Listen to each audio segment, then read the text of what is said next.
Live NFL trivia every Tuesday night on Twitch at 9 p.m. Eastern. Come show off your football knowledge and have a chance to win cash prizes. Check the link in the description to find out more. And now, on with our feature presentation. We see players get cut and return to their team all the time. It's not a unique occurrence. CJ Spiller went back and forth with the Chiefs so many times that everyone lost count.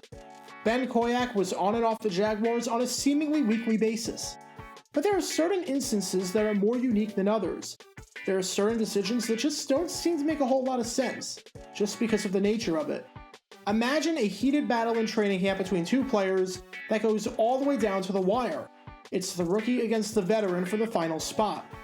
And after a long, hard, and healthy debate, the rookie wins the job, only for the team to change its mind not even 48 hours later and go back to the veteran. You think you just won the job, only for the team to say, yeah, we kind of screwed up and changed our minds. Well, in 1997, a bizarre situation with the New York Jets unfolded. In the battle for the starting job at punter, a winner was determined. And then a new winner was determined again 48 hours later in a rather surprising fashion. And this is the story behind that. First, we need a bit of context as to how we got to this point.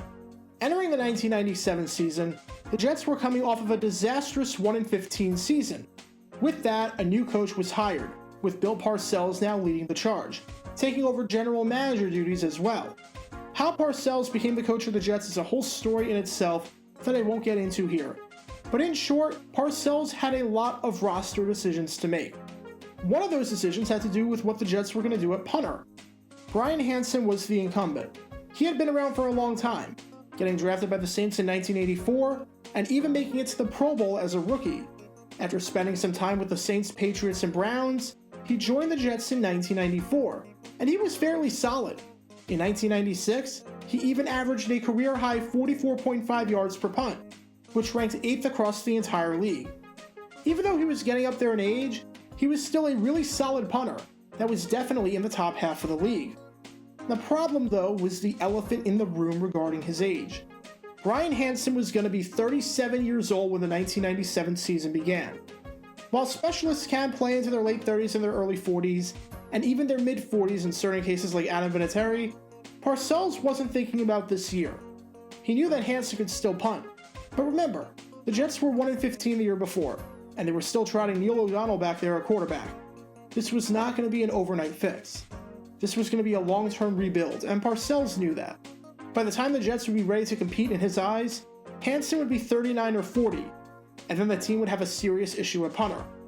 During one practice in that 1997 offseason, Hansen spoke with Parcells. After the two sides talked about what life was like in South Dakota where Hansen grew up, Parcells eventually broke the news to him that his job was on the line. It wasn't a knock against Hansen, but Parcells said, "I'd seen punters and kickers. They just come to a point where one day, they can't do it. They can perform at a high level the year before, and then there comes a time when it's just not working anymore. So I'm going to be looking. Father Time is undefeated, and once you fall off that cliff, it's almost impossible to get back on." To be fair, Parcells had a pretty good idea of what he was talking about. Parcells was a coach for 8 seasons with the New York Giants, and for 4 seasons with the New England Patriots. In those 12 seasons, he had seen firsthand old specialists who just collapsed from one year to the next. Matt Barr was with Parcells and the Patriots in 1994. At the age of 38, he was a pretty solid kicker in New England, hitting 79.4% of his kicks, which was in the top half of the league.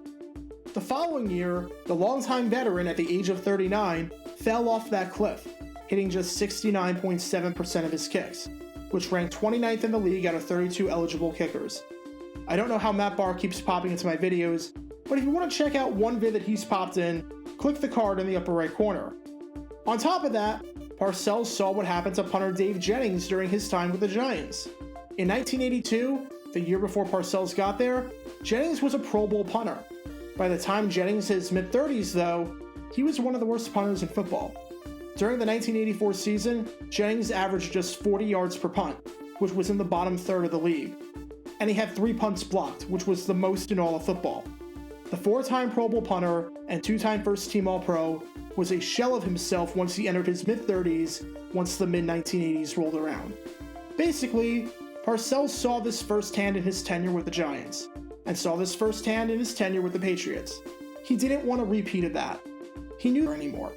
And because of this, Parcells was searching for a replacement. And it seems like he found one. After the Vikings elected to go with Mitch Berger as their punter, they released Todd Kurz. Kurz was a rookie out of Illinois State, and had a pretty solid preseason, with an average of 45 yards per punt. That would have ranked 6th in the NFL during the 1996 season. Head coach Dennis Green just wanted to go with a more experienced punter over the rookie. Parcells was impressed with Kurz. He liked his tape. And after the preseason, Parcells decided to go with Kurz, signing him off of waivers, and he released Hansen. Parcells had his punter of the future. Or so he thought. Kurz fit with Parcells' mission for 2 reasons. Number 1, he was a younger punter who could develop into something. Number 2, the Jets had some cap troubles, and having some young cheap players helped out there. Parcells liked Kurz a lot, and the Jets had a squad with 14 rookies on it. The Jets were so young, in fact, that it looked like they were going to become the first team since 1988 to start a rookie kicker and a rookie punter on opening day. While it looked promising, Parcells urged caution against singing their praises too early, saying you'll have to wait a few years before you can make a judgment on them. In the case of Todd Kurz, it didn't take a few years. It took a few days, because literally after 2 days, Parcells had enough and cut Kurz. Kurz was struggling during practice, saying that he wasn't able to carry over his success from Minnesota. He said for some reason, I wasn't kicking the same way I was all preseason. For some reason, it was mental. I don't know if it was a change or if I was trying to show everyone what I could do, but I just didn't stride right. I wasn't hitting it right. As for Parcells, he said that he didn't think that Kurz was ready for prime time. After Parcells told Hansen that he was going to lose his job and that his replacement was on the way, after Parcells cut Hansen because of his age, Parcells re-signed Hansen 48 hours later and rectified his mistake. Just an absolutely bizarre situation. Hansen stayed on as the team's punter during that 1997 season, but in 1998, he got cut in favor of rookie Iowa punter Nick Gallery. After just 1 game though, Hansen came back to the Jets, though he was cut later in the season before he got traded to Green Bay in 1999. And then he played a few games with Washington before retiring at the age of 39. The final few years of Hansen's tenure in the NFL were nothing short of chaotic during training camp and the offseason.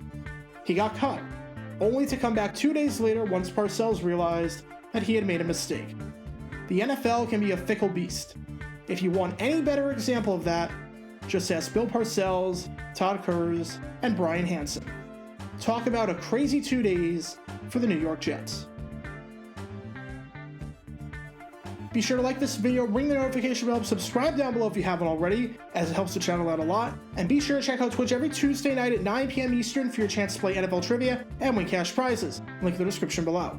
If you want to see videos like this condensed down to 60 seconds, then follow me on TikTok at JaredGator9 and subscribe to 60-Second NFL History on YouTube.